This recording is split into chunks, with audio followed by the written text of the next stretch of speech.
నమస్కారం, welcome to iDream. మన సంస్కృతి కార్యక్రమానికి స్వాగతం. నేను మీ విజిత.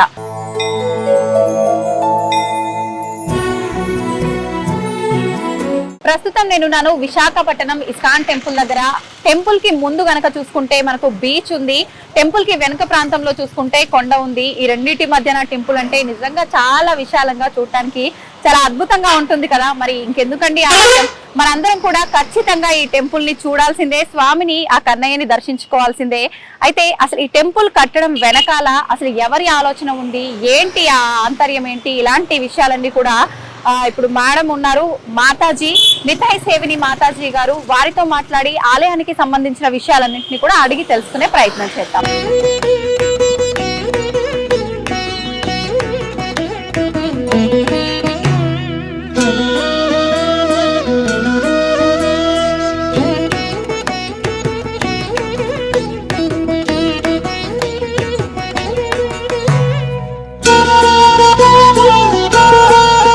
హరే కృష్ణ మాతాజీ. హరే కృష్ణ. అయితే ఇస్కాన్ అనగానే కృష్ణయ్య టెంపుల్ చాలా చక్కగా ఉంటుంది అని చెప్పి అందరూ భావిస్తుంటారు.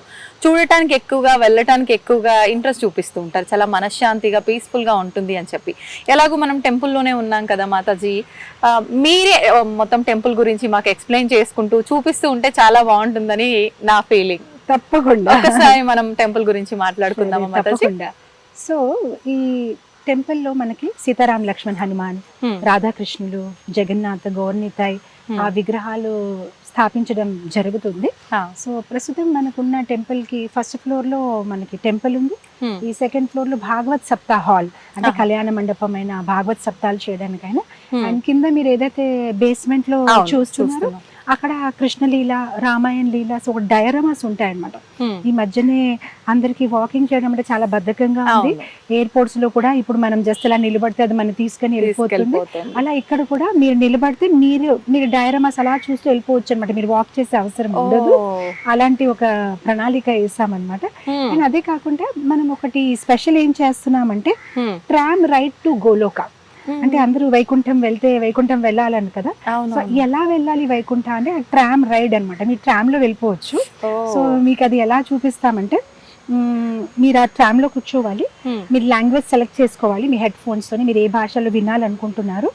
సో ఒకవేళ ఎవరైనా చెడు కర్మ చేస్తే నరకానికి వెళ్తారు. సో ఆ నరకం ఒక అనుభూతి ఆ ట్రామ్ లో మీకు ఇస్తామన్నమాట. కొంచెం వేడిగా ఉంటుంది, మీ ట్రామ్ ఇటు అటు అటు కదులుతుంది, అండ్ మీరు అన్ని విజువల్స్ చూస్తారు. ఎవరికో కాల్స్తున్నారు, ఎవరికో కట్ చేస్తున్నారు, అరుపులు. సో మీరు కూడా కొంచెం భయంగా ఉంటుంది డార్క్ రూమ్ లోనే. ఇప్పుడు 3D పిక్చర్స్ అలానే ఉంటుంది అన్నమాట. సో ఇప్పుడు ఎగ్జాక్ట్లీ మళ్ళీ మంచి కర్మ చేస్తే స్వర్గానికి, అది మళ్ళీ మీరు లోపలికి వచ్చినప్పటికీ లైట్, వెలుతురు, ఏసీ అంత చాలా హ్యాపీగా ఉంది, మంచి సువాసనం వస్తుంది అనమాట. అండ్ అది నరకం కాదు, స్వర్గం కాదు, మీరు వైకుంఠానికి అంటే గోలోకానికి వెళ్తే అక్కడ మీకు విష్ణుమూర్తి, శ్రీకృష్ణుడు, లాస్లీల అన్ని కనిపిస్తూ మీ మీద రోజ్ పెటల్స్ పడుతూ, సో అలాంటి ఒక ఎఫెక్ట్. సో మా ప్రయాసం ఏంటంటే ఇస్కాన్ టెంపుల్ అనేసరికి అది ఓన్లీ టెంపుల్ కాదు, ఒక ఎడ్యుకేషన్ సెంటర్. అక్కడ ఎవరైనా వచ్చినప్పటికీ ఓన్లీ వాళ్ళు ఒక మొగ్గలు కొట్టేసి కొబ్బరికాయ కొట్టి 10 రూపాయలు హుండీలో వేసి వెళ్ళిపోవడం కాదు, వాళ్ళ జీవితంలో వాళ్ళ నడవడికల్లో మార్పు రావాలి. కొంచెం ఎంతో అంత జ్ఞానాన్ని తీసుకువెళ్ళాలి. అసలు టెంపుల్ అంటే ఏంటి, భగవంతుడు అంటే ఏంటి, కర్మ అంటే ఏంటి, ఏం చెయ్యాలి, ఏం చెయ్యకూడదు. సో మా ఒక ఉద్దేశం ఏంటంటే ఆ 45 మినిట్స్ ట్రామ్ రైడ్ అయినప్పటికీ ఎవరైనా మనసులో అనుకుంటారు, ఈ టెంపుల్ నుంచి బయట అడుగు పెట్టినప్పుడు నేను చెయ్యను, నేను ఇంకా పాప కార్యాలు అయితే చెయ్యను, నేను భక్తి చేస్తాను అని ఆ ఒక నిశ్చయం, ఆ ఒక ఇన్స్పిరేషన్ వాళ్ళకి రావాలని మా ఒక అభిప్రాయం, ఒక ఉద్దేశం అన్నమాట. 45 మినిట్స్ ఉంటుందా? 45 మినిట్స్ రైడ్ అన్నమాట.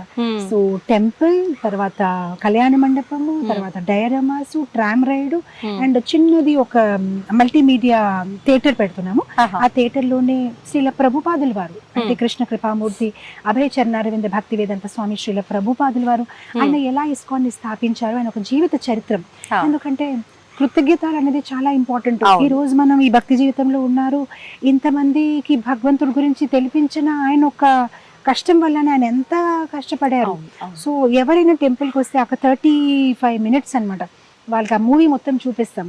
ఎలా అయినా కష్టపడారు, ఎలా అయినా ఒక $8 చేతిలో పట్టుకొని అమెరికా వెళ్ళి ఎంతమందిని భక్తులుగా తయారు చేశారు. సో దానికి ఒకటి ఉంటుంది. అది కాకుండా మేము నీళ్ళ కింద ధ్యాన మందిరం అని ఒక phase 2 లో తయారు చేస్తున్నాము. అది ఏంటంటే మీరు చూసి ఉంటారు, ఇప్పుడు సింగపూర్ లో ఇక్కడక్కడ అక్వేరియంస్ లాగా పెడుతున్నారు, చేపల్ని చూపిస్తున్నారు. అలా కాకుండా ఈ నీళ్ళ కింద ధ్యాన మందిరంలో మీరు లోపలికి వెళ్ళినప్పటికి మీరు నీళ్ళలో జరిగిన కృష్ణ లీలలు చూపిస్తాం. లైక్ ఇప్పుడు ఎలా అక్రూరుకి విశ్వరూపం చూపించారు, కాళియా పాముతో ఎలా నృత్యం చేసుకున్నారు, అలాంటి అన్ని లీలలు మీరు చూస్తూ ఈ ధ్యాన మందిరంలో మీరు కూర్చొని జపం చేసుకోవచ్చు. సో అది phase 2 లో వస్తుంది అనమాట. అండ్ అది కాకుండా చిన్న వేదిక్ ప్లానిటోరియం. సో ఆ ప్లానిటోరియం ఏంటంటే ఇప్పుడు అసలు సృష్టి అనేది ఎలా జరిగింది, ఇదేం బిగ్ బ్యాంగ్ థియరీ కాదు. అసలు బ్రహ్మ ఎలా భగవంతుడు ఒక నాభి నుంచి బయటికి వచ్చారు, ఎలా బ్రహ్మ ఈ మొత్తం సృష్టిని చేశారు, అది వైజ్ఞానికంగా అంటే సైంటిఫిక్ గానే మొత్తం అంతా ఎక్స్ప్లెయిన్ చేస్తూ స్టూడెంట్స్ కోసం, కాలేజ్ గోయింగ్ పీపుల్ కోసం అసలు according to our scriptures planets ఎలా ప్లేస్ అయి ఉన్నాయి, ఎక్కడ ఏ గ్రహాలు ఉంటాయి, మన వేదిక భాగవతం ప్రకారం భగవంతుడు ఒక లోకం ఎక్కడుంది అదంతా ఎక్స్ప్లెయిన్ చేయడం కూడా జరుగుతుంది. సో మా ఒక ఉద్దేశం ఏంటంటే ఒక 5-year-old బేబీ నుంచి ఒక 85-year-old పర్సన్ ఇస్కాన్ విశాఖపట్నం లోపల అడుగు వేస్తే వాళ్ళందరి కోసం ఏదో ఒకటి ఉంటుంది. Something to know, something to learn. So already ఒక చిన్న సండే స్కూల్ పిల్లలకి భగవద్గీత స్టోరీస్ నేర్పించడానికి, అండ్ ధ్రువ మహారాజ్, అంబరీష్ మహారాజ్, ప్రహ్లాదుడు, నరసింహ లీలలు చూపించడానికి ఒక థియేటర్. ఎందుకంటే మామూలుగా సినిమాలు చూడడానికి థియేటర్స్ కి ఐనాక్స్ కి వెళ్తున్నాం, ఇక్కడికి వచ్చి ఆ మహాపురుషులు ఒక లీలలు చూడండి, అదే ఆ థియేటర్ ఒక అంబియన్స్ లోని వాళ్ళ గురించి చూడండి. ప్లస్ ఇక్కడ మేము ఒక చిన్న గోవింద్ దాస్ అన్నమాట, ఎక్కడైతే ఇస్కాన్ ఉంటుంది అక్కడ కర్మ ఫ్రీ డయట్, అంటే మనం ఏం తినినా కూడా దానికి కర్మ ఉంటుంది కదా, మంచి చెడు, కానీ భగవంతుడికి నైవేద్యం పెట్టి తినడానికి కర్మ ఉండదు. సో కర్మ ఫ్రీ ప్రసాదం, లేదా మీరు గోవిందాస్ రెస్టారెంట్ అనొచ్చు, లేదంటే కర్మ ఫ్రీ హాల్ అనుకోవచ్చు, అన్నదానం హాల్ లాగా అది కూడా పెట్టడం జరుగుతుంది. ఎందుకంటే ప్రతి ఎవ్రీడే అన్నదానం హాల్ అయితే ఎలాగో ఉంటుంది, వచ్చిన వాళ్ళందరికీ ప్రసాదం. అది కాకుండా ఇప్పుడు పిల్లలు ఉన్నారు, వాళ్ళకి సాధారణంగా సమ్ ఏదో జంక్ ఫుడ్ తినాలని ఉంటుంది, కొంచెం వెరైటీగా. సో ఆ వెరైటీగా బయట రెస్టారెంట్స్ లో తినకుండా ఇక్కడే అది భగవంతుడికి నైవేద్యం పెట్టి తినండి ఏదైనా. సో అక్కడ అంటే పిల్లలకి మళ్ళీ భగవంతుడి వైపు ఆకర్షించాలంటే వాళ్ళకి ఇష్టం వచ్చిన కూడా కొన్ని ఐటమ్స్ పెట్టి ఉండాలి. సో అది కూడా త్వరలోనే రెడీ అవుతుంది. సో ఈ మొత్తం కాంప్లెక్స్ లోని టెంపుల్స్, కళ్యాణ మండపమ్స్, halls, restaurants, dioramas, theatre, tram ride, planetarium, under water meditation hall, and ఇక్కడ మొత్తం అంతా గార్డెన్, త్వరలోనే ఇదంతా టెంపరీ స్ట్రక్చర్ ని ఇచ్చేసేసి ఇక్కడ 350 కార్స్ కి parking. So this whole place already మనకి గెస్ట్ హౌస్ ఉంది, around 100 rooms guest house. So the whole plan is that anybody ఎవరైతే ఈ టెంపుల్ కి వస్తారు there is something for them.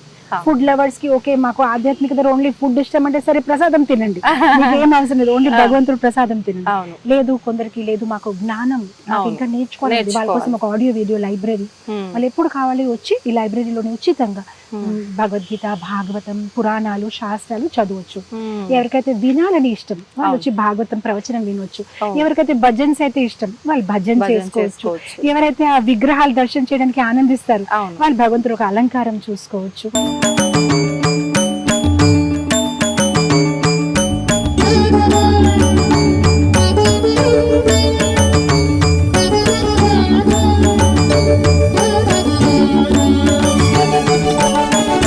So ఇంకా గోశాల కూడా ఉంటుంది అనమాట. సో మనం అక్కడైతే ఆవుల్ని చాలా ప్రేమగా పెంచుతూ ఉంటాం అనమాట. So all this will be part of the new temple, ఇదైతే త్వరలోనే ఓపెన్ అవుతుంది. మనకు మామూలుగా అంటే ఇస్కాన్ అంటేనే చాలా అద్భుతంగా చూడటానికి కొంచెం కొత్తగా అనిపిస్తోంది కదా మాతాజీ. ఇప్పుడు మీరు చెప్పిన దాన్ని బట్టి చూస్తే ఇవన్నీ కూడా చాలా కొత్తగా వింతగా చూడడానికి అద్భుతంగా ఉండబోతున్నాయి అనిపిస్తోంది. మరి ఇదంతా మేము ఎంతకాలం వేచి ఉండాలంటారు, ఎప్పుడు రెడీ అవుతుందంటారు? సో మేబీ అనదర్ 1 year లో 2 years లో అది కంప్లీట్ అవ్వాలని మేము ప్రణాళిక వేసాము. దాతల పైన కూడా ఆధారపడి ఉంది. సో యా మెల్లమెల్లగా అవుతుంది. మేము ఎవ్రీ ఇంచ్ ని చాలా అందంగా డెకరేట్ చేయాలని అనుకుంటున్నాము. So even if it is taking time, it will be the most beautiful temple. అవును, మనకు ఇంకెక్కడైనా ఇస్కాన్ టెంపుల్స్ లో ఇలాంటి అవకాశాలతో కూడి ఉన్న టెంపుల్ ఎక్కడైనా ఉందా మాతాజీ? మన టెంపుల్ ప్రత్యేకత ఒకటి ఏంటంటే, ఇటు చూస్తే సముద్రం ఉంది, అటు చూస్తే కొండలు, మధ్యలో టెంపుల్. ఇలాంటి మీరు ఎక్కడ ఇస్కాన్ లో కూడా మీరు ఎక్కడ చూడరు. సో ఇది ఒక ప్రాకృతికంగా కూడా చాలా అందంగా ఉంది. అలాగే దీంట్లో ఉన్న ఫీచర్స్ ఇప్పుడు మోడర్న్ జనరేషన్ కి ఏదైతే అవసరమో దాన్ని మనసులో పెట్టుకొని ఈ ప్రణాళిక వేయడం జరిగింది. సో దట్ యంగ్స్టర్స్ అయినా, చిల్డ్రన్, టీనేజర్స్, ఓల్డ్ పీపుల్ అందరినీ మనము అట్రాక్ట్ చేయొచ్చు అండ్ కృష్ణ చైతన్యంలో తీసుకురావాలి అని ఆ ప్రణాళికతో ఇవన్నీ క్రియేటివ్ కాన్సెప్ట్స్ జరిగింది. నిజంగా చాలా మంచి ఈ ఆలోచన అంతా మీదేనా మాతాజీ? ఎవరి ఆలోచన? Me and my husband. మా హస్బెండ్ అండ్ నేను యుఎస్ లో ఉండేవారము. మేము ఇక్కడ వైజాగ్ లో వచ్చినప్పుడు ఒక రాధాకృష్ణ ఫ్రేమ్ తోనే టెంపుల్ మొదలు పెట్టాము. మా దగ్గర ఏమీ ఉండేది కాదు. అండ్ స్లోగా ఈ ఒక డ్రీమ్ ప్రాజెక్ట్, మేమిద్దరు అనుకున్న డ్రీమ్ ప్రాజెక్ట్ ఇది. సో మేము ఇక్కడ వచ్చినప్పటికీ మాకు అసలు భాష రాదు, ఎవరు తెలిసిన వాళ్ళు కూడా లేరు. ఒక్క ఫ్రేమ్, రాధాకృష్ణ ఫ్రేమ్ తోని సీతంధారలో ఒక అద్దెంట్లో ఉంటూ ఇస్కాన్ సెంటర్ ని మొదలు పెట్టాము. మెల్లమెల్లగా అప్పుడు ల్యాండ్ వచ్చింది అండ్ గవర్నమెంట్ దగ్గర తీసుకున్నాము. మెల్లమెల్లగా ఈ ఒక డ్రీమ్ ప్రాజెక్ట్ ని మొదలు పెట్టాము.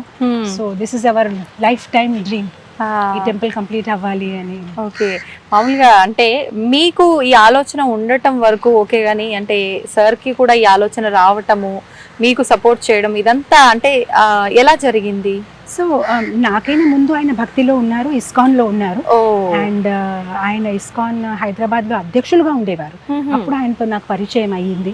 సో ఆయన మాట్లాడినప్పుడు, ఆయన మాటలు విన్నప్పటికీ నాకు చాలా ఇన్స్పిరేషన్ వచ్చింది. ఆయన ఒక ఆలోచించే విధానం. అండ్ మా ఇస్కాన్ లో ఒక స్వామీజీ ఉండేవారు. ఆయనకి విశ్వకర్మ అని చెప్పేవారు, ఎందుకంటే ఇస్కాన్ లో ఉన్న ప్రతి టెంపుల్ కి ఆయనే డిజైన్ ఇచ్చేవారు. ఇప్పుడు ఆయన లేరు, పరంపదించారు. సో మా హస్బెండ్ ఆయన కిందే చాలా సంవత్సరాలు సేవ చేసుకున్నారు. సో ఆయనకు ఆర్కిటెక్చరల్ మైండ్ సెట్ ఉందన్నమాట, ఇలా ఉండాలి, అలా ఉండాలి టెంపుల్ అనేసరిగా. సో చాలా వరకు డిజైనింగ్ అంతా ఆయనే చేశారు.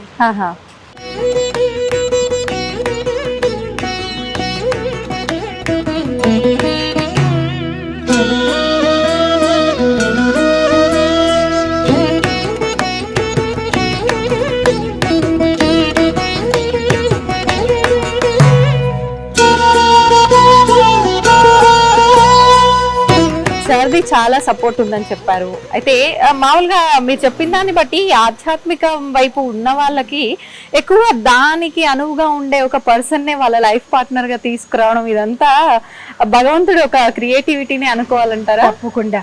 కృష్ణుడు ఒక మిరాకిల్స్ ఎలా ఉంటాయి మనం చెప్పలేము. ఆయన అన్ని చేపిస్తారు, ఆయనకి ముందే ప్లానింగ్ ఉంటుంది. ఒక చిన్న ఎగ్జాంపుల్ ఇస్తాను. ఒక రోజు మా గుడి దగ్గర నేను భగవంతుని ప్రార్థిస్తున్నాను. ప్రార్థిస్తే వెనక గర్భగుడి చాలా సింపుల్ గా కనిపిస్తుంది.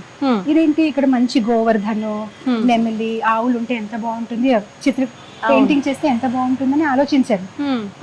ఇంకంతే చరణామృతం తీసుకొని స్కూల్కి వెళ్ళిపోయాను. స్కూల్కి వెళ్తే మా కోఆర్డినేటర్ అన్నాడు, మేడం మీ రూమ్ లో ఎవరో కూర్చున్నారు, మీతో మాట్లాడతారని అన్నారు. అయితే లోపలికి వెళ్ళాను. ఆవిడ పేరు ఏదో ఉమా గారు అనమాట. ఎస్ చెప్పండి. ఏం లేదండి, నేను మీ క్లాసెస్ వింటూ ఉంటాను, వైజాగ్ వచ్చాను కదా, ఒకసారి మీతో కలుద్దామని. యాక్చువల్గా నేను ఒక పెయింటర్ని, సేవ ఇవ్వగలుగుతారా?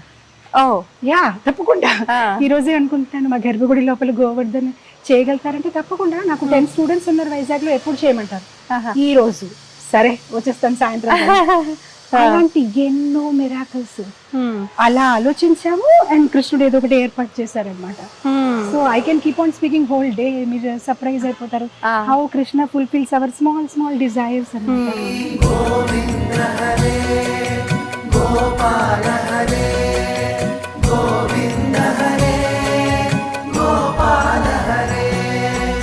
మాతాజీ మన వెనకాల కనిపిస్తున్నారు స్వామివారు, ఆయన కూడా కృష్ణుడేనా మాతాజీ? ఎవరు ఆయన? గోవర్ధన్. మనం గోవర్ధన్ లీలా కృష్ణుడు గురించి భాగవతంలో వస్తుంది కదా, ఎలా ఈ వ్రజవాసులు ఇంద్ర పూజ చేస్తూ ఉంటే కృష్ణుడు ఆపాడనమాట. మీరు ఎందుకు ఇంద్ర పూజ చేస్తున్నారు, గోవర్ధన్ ని పూజ చేయండి, ఎందుకంటే ఆ గోవర్ధన్ గిరి ఆవుల్ని పోషిస్తుంది, మన్ని రక్షిస్తుంది.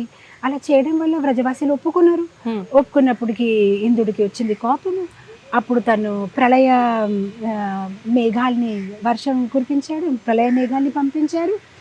పంపించినప్పటికీ అప్పుడు అందరు వెళ్ళి కృష్ణుడితో అన్నారు, చూసావా ఇప్పుడు నువ్వు ఇంద్రుడికి కోపం తెచ్చావు, ఇప్పుడు నీ గోవర్ధన్ మమ్మల్ని రక్షిస్తాడా ఏంటి, ఎందుకు రక్షించడు అని కృష్ణుడు వెళ్ళి వెంటనే గోవర్ధన్ని ఎత్తారు. ఆయన చిటికిన వేలులోనే గోవర్ధన్ని ఎత్తేసి 7 రోజులు 7 రాత్రులు వ్రజవాసులందరూ ఆ గోవర్ధన్ గిరి కింద ఉన్నారు. అప్పుడు ఇంద్ర అది చూసేసి నాదే తప్పు అని అనుకొని తన అహంకారాన్ని వదిలేసి వచ్చి క్షమాపణ అడిగారు అనమాట. అయితే ఇప్పటికీ కూడా మీరు బృందావన్ వెళ్తే ఆ గోవర్ధన్ కొండ ఉంది.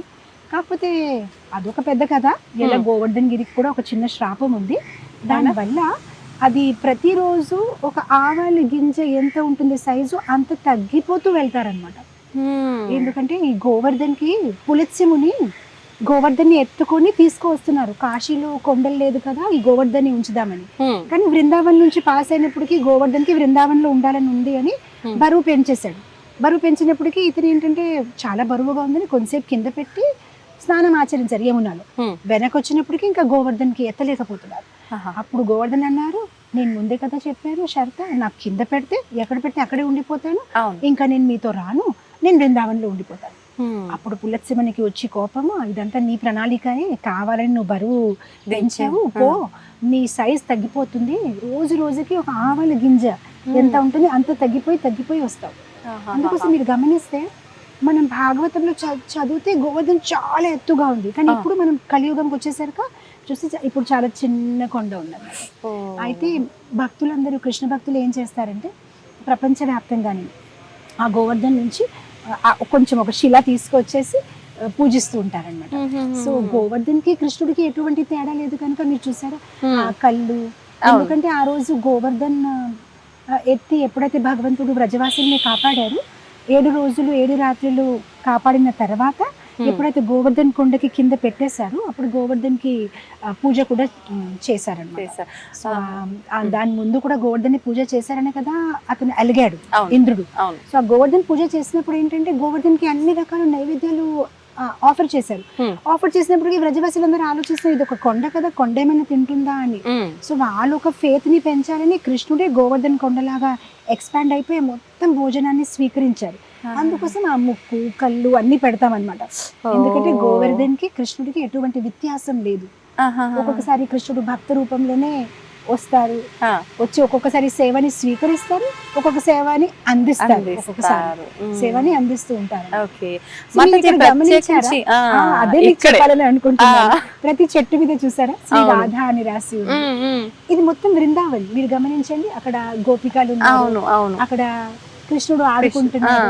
అది కుసుమ్ సరోవర్ గోవర్ధన్ లో ఉన్న ప్లేస్ అన్నమాట. అది కుసుమ్ దాని విశిష్టత గురించి ఒక 2 మాటలు. అక్కడ చాలా స్పెషల్ పాస్టమ్ అయ్యేది. కుసుమ్ సరోవర్ పక్కనే చాలా చెట్లు ఉన్నాయన్నమాట. చెట్ల పైన మంచి పువ్వులు ఉన్నాయన్నమాట. సో రాధారాణి ఒక్కొక్కసారి ఏంటంటే సూర్య పూజ కోసము వెళ్ళి ఆ చెట్ల నుంచి పువ్వులు తింపుతూ ఉంటారు.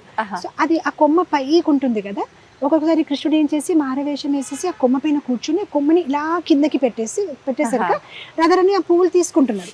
ఒక్కొక్కసారి ఇంకా పైకి అలా చేతేసినప్పటికీ కృష్ణుడు ఆ కొమ్మ మీద నుంచి నిలబడిపోతారు. నిలబడిపోయినప్పుడు ఏమవుతుందంటే రాధారాణి కొమ్మకి వేలాడుతూ వెళ్ళిపోతారు అనమాట. అలా పట్టుకొని వేలాడతారు.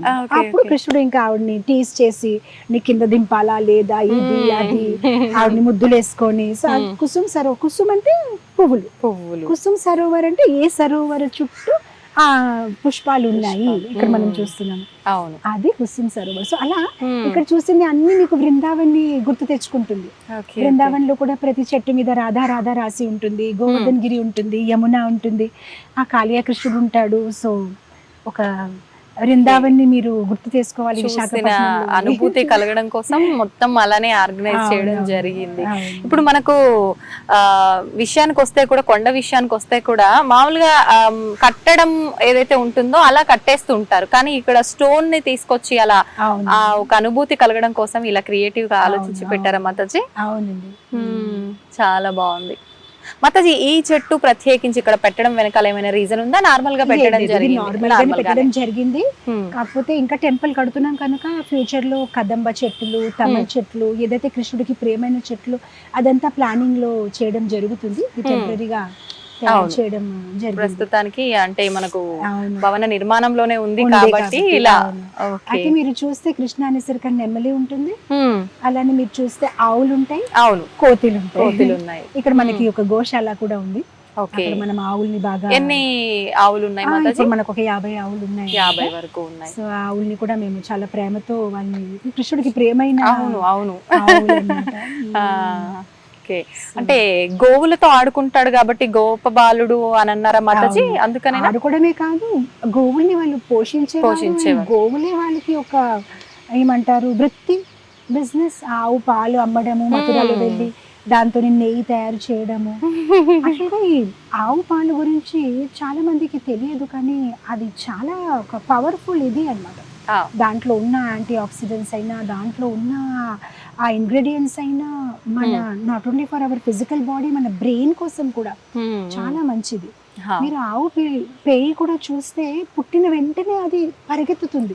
అదే మీరు బఫెలోస్ చూస్తే అది అలా పడుకుని సమయం తీసుకుంటుంది. పెద్దవాళ్ళు చెప్తారంటే ఆవు పాలు తాగితే చాలా ఎజైల్ గా, యాక్టివ్ గా తయారవుతారు. బఫెలో మిల్క్ తాగితే బద్ధకంగా. ఇన్ఫాక్ట్ నాకు ఒక కథ గుర్తొస్తుంది, ఇది నిజమైన కథ. బ్రిటిష్ గెజెటెడ్ డాక్యుమెంట్స్ లో ఉంది.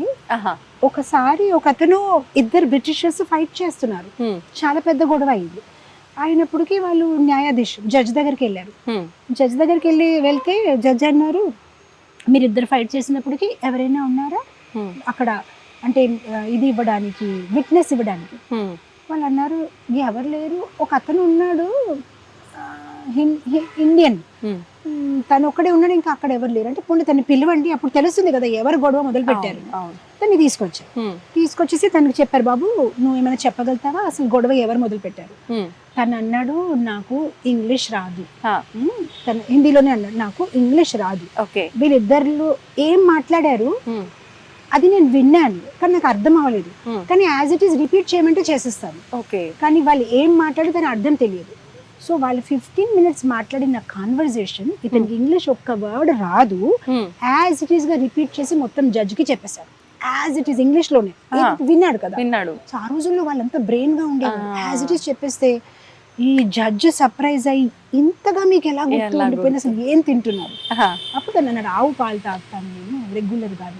సో ఇమాజిన్ ఎంత ఇంటెలిజెన్స్ అన్నమాట ఆ ఆవు పాలు తాగడం వల్ల, యాజ్ ఇట్ ఈస్. అందు గురించి చూడండి, ఆ రోజుల్లో అసలు పుస్తకం అనేది ఉండేది కాదు, అన్ని మస్తకంలోనే. గురుగారు చెప్తారు, వీళ్ళు అంతే కంఠస్థం చేసేస్తారు. పుస్తకాల్లో ఉంటే పోతాయి గానీ ఇక్కడ పెట్టుకున్న ఎక్కడికి పోవు, ప్రాణం పోయేదాకా. సో ఆ రోజుల్లో ఆహారం కూడా అలా ఉండేది కదా. ఆవు పాలు తాగడం వల్ల, ఆ నెయ్యి, ఆవు నెయ్యి తినడం వల్ల, తాగడం వల్ల ఎంత వాళ్ళు ఇంటెలిజెంట్, ఫిజికలీ కూడా అండ్ మెంటలీ కూడా. ఆ మెమరీ పవర్ చూడండి, అసలు 15 minutes as it is repeat చేస్తాడు. ఇతను ఇలా అన్నాడు, ఇతను అలా అన్నాడు, ఇతను అలా అన్నాడు. అసలు మామూలుగా అంటే ఒక ఏదైనా 2-3 పదాలు వరుసగా చెప్తేనే చెప్పలేకపోతాం, ముందు వెనక ముందు చెప్పేస్తాం మనం. అయితే ఇప్పుడు ప్రస్తుతం నిజంగా ఇదంతా దీన్ని బట్టే అలా జరిగింది మొత్తానికైతే. మాతాజీ, ఇప్పుడు మీరు అన్నట్టుగా వాళ్ళ వృత్తే అది కాబట్టి కృష్ణుడికి ఆ వెన్న, ఆవు పాలు ఇవన్నీ కూడా ఇష్టమా, లేదంటే వెన్న దొంగ అని ఆయనకు పేరే పెట్టేశాము, లేదంటే దాని వెనకాల కూడా ఏదైనా స్టోరీ ఉందా? లేదు, కృష్ణుడికి వెన్న అంటే నిజంగానే చాలా ఇష్టం. వెన్నలో ఉన్న మంచి గుణాలు కూడా ఉన్నాయి కదా. వెన్న ఎంత సాఫ్ట్ గా ఉంటుంది, వెన్న ఎంత పవిత్రంగా వైట్ గా ఉంటుంది. అలానే భక్తులు కూడా ఎవరైతే చాలా మృదుగా మాట్లాడతారు, వినయంగా ఉంటారు, పవిత్రంగా ఉంటారు, మనసులో ఎటువంటి ఏమంటారు కాంప్లికేషన్స్ లేదు, సింపుల్ గా ఉంటారు, అలాంటి వాళ్ళు భగవంతుడు స్వీకరిస్తారు. అందు గురించి ఆయన వెన్న స్వీకరించి చెప్పారనమాట, మీ హృదయం కూడా అలా ఉంటే మిమ్మల్ని కూడా నేను స్వీకరిస్తాను. సో నిజంగానే కృష్ణుడికి వెన్న అంటే చాలా ఇష్టం. అండ్ వెన్న దొంగిలించేవారు, మనకి తెలుసు దొంగిలించడం అంటే ఆ గోపికలే పిలిచేవారు, ఓ దేవాది దేవుడు రండి మా భోగాన్ని స్వీకరించండి. ఆయన వచ్చారు, వస్తే వాళ్ళు తిట్టేవారు, వాళ్ళు తెలియదు కదా కృష్ణుడే దేవాది దేవుడు, ఎవరికైతే మేము రోజు ప్రార్థిస్తున్నాము. ప్లస్ పూర్వంలో ఎన్ని జన్మాల నుంచి గోపికలందరూ ఋషిగా మునిగా ఉండేవారు. త్రేతాయుగంలో రాముల వారు అవతరించినప్పుడు అప్పటి నుంచి కోరుకున్నారు, తల్లిగా ప్రేమిస్తాను, ఎవరో భార్యగా ప్రేమిస్తాను అనుకున్నారు, ఎవరో ఒక సఖిగా ప్రేమిస్తారు అనుకున్నారు, ఎవరో చెల్లిగా ప్రేమిస్తారు అనుకున్నారు.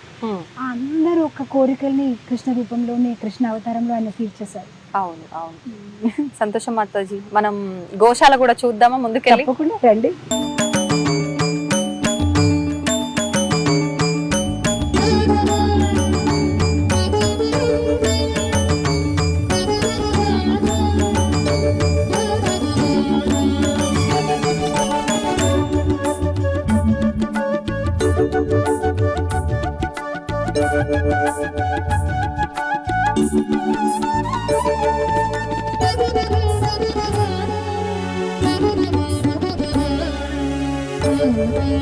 రాధాకృష్ణుల్ని చూడగానే చాలా ముగ్ధ మనోహరంగా అలానే చూస్తూ ఉండిపోవాలనిపిస్తుంది.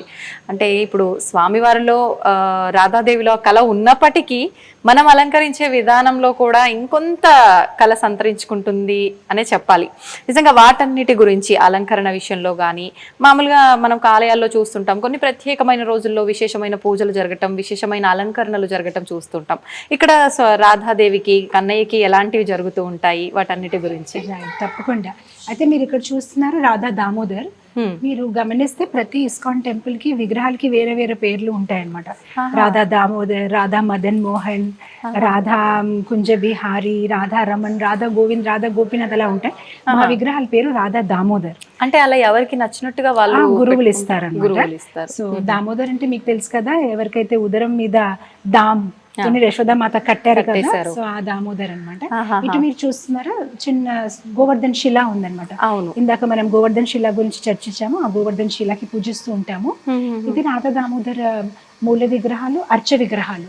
రోజు ఈ విగ్రహాలకి అభిషేకం అవుతూ ఉంటుందన్నమాట.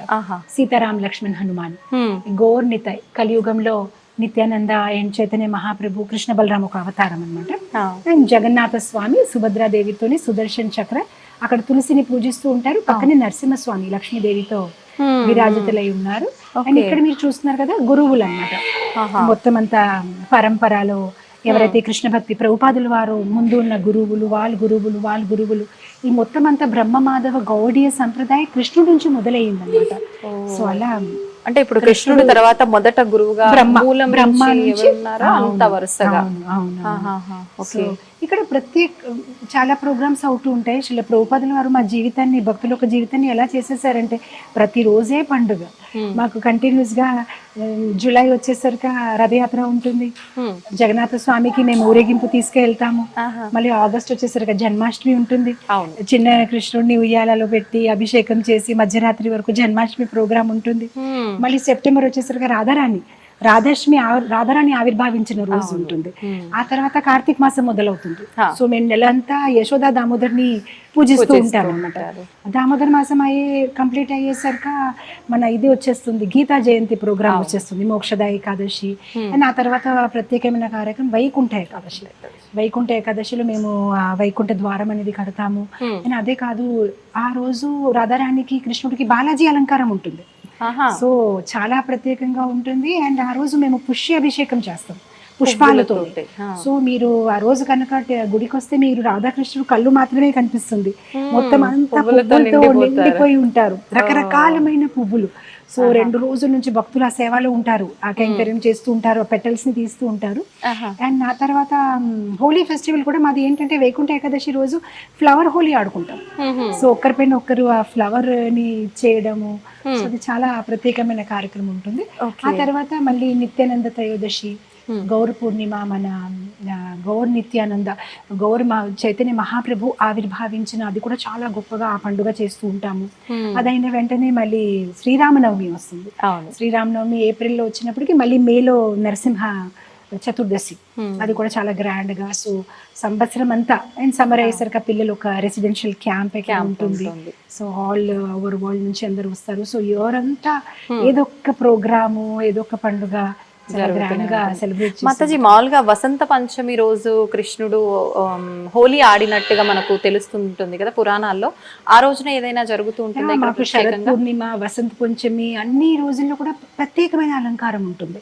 భగవంతుడికి కలర్స్ ఆల్సో, ఏదైతే ఇప్పుడు మీరు బట్టలు చూస్తున్నారు దానికి కూడా ఒక సిస్టమ్ ఉంది. సోమవారం ఏ రంగు పెట్టాలి, శరత్ పూర్ణిమ రోజు భగవంతుడికి ఎలా అలంకరించాలి, వసంత పంచమి రోజు ఎలా అలంకరించాలి, అన్ని ఒక ఆగమ శాస్త్రాలు ఏదైతే ఉన్నాయో దాని ప్రకారం జరుగుతూ ఉంటాయి అన్నమాట. ఏ పువ్వు ఇవ్వాలి, ఆ రోజు ఏం నైవేద్యం పెట్టాలి, అన్ని దాని ప్రకారం ఒక పంచరాత్రిక విధిలోనే వాళ్ళు పాటిస్తూ శాస్త్ర ప్రకారంగానే, శాస్త్ర ప్రకారం. మామూలుగా మనం ఏ ఆలయాల్లో విగ్రహమూర్తులకి చూసినా కూడా కుట్టకుండానే వస్త్రం డైరెక్ట్ గానే అలా చేస్తున్నట్టుగా మనం చూస్తూ ఉంటాం. కానీ ప్రత్యేకించి రాధాకృష్ణుల దగ్గరకు వచ్చేసరికి డైరెక్ట్ గా మనకు అది ఒక వస్త్రం మనకి రెడీ అయిన తర్వాత ఎలా ఉంటుందో అలానే వస్త్రాలు ధారణ చేయడం అనేది జరుగుతుంది. ఎందుకని మాతాజీ? ఇక్కడ ఫర్ అస్ కృష్ణ ఇస్ ఇదేం స్టాచ్యూ కాదు, సాక్షాత్ కృష్ణ నందనందన. సో దాన్ని చాలా బాగా అలంకరిస్తాము. ఎండాకాలంలోనే ఆయనకి షర్ట్ తీసేస్తామన్నమాట, కొంచెం ఆయనకి గాలి రావాలి అని కొంచెం కాటన్ లో వేపిస్తాము. అలానే రాత్రి నిద్రపోయే ముందు ఇదన్నీ అలంకారం తీసేసి ఆయనకి నైట్ డ్రెస్ వేస్తాము. వింటర్ టైంలో ఆయనకి షాల్ వేస్తాము, ఆయనకి క్యాప్ వేస్తాము, అన్ని ఆయనకి వులెన్ క్లాత్స్ వేస్తాము. అన్ని కృష్ణుడు మనం ఎలా ఉంటాము అన్ని ఆయనకి, అంటే మానవ రూపంలో మనతో తిరుగుతున్నారు అనే భావనతో అన్ని ఆయనకి సౌకర్యాలు చూస్తారు. మనం ఎలా అయితే చూసుకుంటామో. నైవేద్యం కూడా వింటర్ టైంలో వేరేగా ఉంటుంది, నైట్ ఆయనకి హాట్ మిల్క్ ఉంటుంది. సో అలా ప్రతిదీ ఆయనకి 6 times ఉంటుంది. 6 times ఆయనకి డిఫరెంట్ గా టిఫిన్స్ ఉంటాయి, అన్ని రకాలుగా ఆయనకి.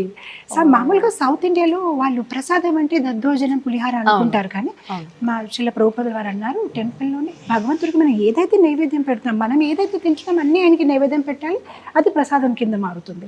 సో ఇక్కడ భగవంతుడికి ప్రతిదీ ఆఫర్ చేయడం జరుగుతుంది. ప్రత్యేకించి ఏదో ఒక సందర్భంలో నాకు గుర్తులేదు కానీ మాతాజీ చాలా రకాల వెరైటీస్ నైవేద్యాలన్నీ చేసి భగవంతుడికి నివేదన చేస్తారు. అది ఎప్పుడు? గోవర్ధన పూజ. గోవర్ధన పూజ చాలా బాగా అది కూడా మన దగ్గర జరుగుతుందా? 1008 వెరైటీస్ ఉంటుంది. అప్పుడు ఏంటంటే ఒక రిప్లికా గిరి గోవర్ధన్ కడతాము, హల్వాతోని, కేక్ తోని, రైస్ తోని. సో మొత్తం కొండనే మీరు తినొచ్చు, మొత్తం హల్వాతో తయారు చేయబడుతుంది. ఆ కాలీఫ్లవర్ తో ట్రీస్ ని తయారు చేయబడుతుంది, ఆ పిస్తాలతో రోడ్స్ ని తయారు చేయబడుతుంది. ఆ మొత్తం అంతా గిరి గోవర్ధన్ ని కట్టి దాన్ని 3 సారి పరిక్రమ చేసి ఆ రోజు ఆ లీల చెప్పుకొని ఎలా ఆ రోజు బ్రజవాసిల్ని కృష్ణుడు కాపాడారు, గోవర్ధన్ పూజ ఎలా చేశారు, ఆ వృత్తాంతం విని ఆ తర్వాత భక్తులు ప్రేమతోని అందరు తీసుకొస్తారు. గుడిలోనే కాదు, మొత్తం అందరూ ఆ రకాల వంటలు, పిండి వంటలు తీసుకొని వస్తారు. అదంతా భగవంతుడు నైవేద్యం పెట్టిన తర్వాత భక్తులు అందరికీ పంచడం జరుగుతుంది. సో అది చాలా చాలా గ్రాండ్ మహోత్సవం అన్నమాట. మొత్తానికి మనం కృష్ణుడి మాయల గురించి మాట్లాడుకుంటాం, ఆయన చేసే మాయల్లో మనము అనుభూతి పొందుతుంటాం, కానీ ఆయన చేసే ప్రతి విధానం కూడా ఇలా వింత వింతగానే ఉంటుంది. అయితే మొత్తానికి చాలా సంతోషంగా ఉంది మాతాజీ. నిజంగా నేను మొదటిసారి వింటున్నా ఇలాంటి విషయాలన్నీ కూడా. ఒక ఆలయంలో ఇలాంటివి జరుగుతాయి భగవంతుడికి, అంటే మానవులకి ఏదైతే జరుగుతున్నాయో అలాంటి సేవలన్నీ కూడా భగవంతుడికి చేస్తారు అని అంటే కొంచెం వినడానికి ఆశ్చర్యంగా ఉంది, కానీ చాలా బాగుంది. సంతోషం మాతాజీ, చాలా మంచి విషయాలు తెలియజేశారు. మాతో పాటు మీరు ఉండి అంతా మాకు తిప్పి చూయించి చాలా మంచి విషయాలన్నీ కూడా తెలియజేశారు మాతాజీ. ధన్యవాదాలు. హరే కృష్ణ.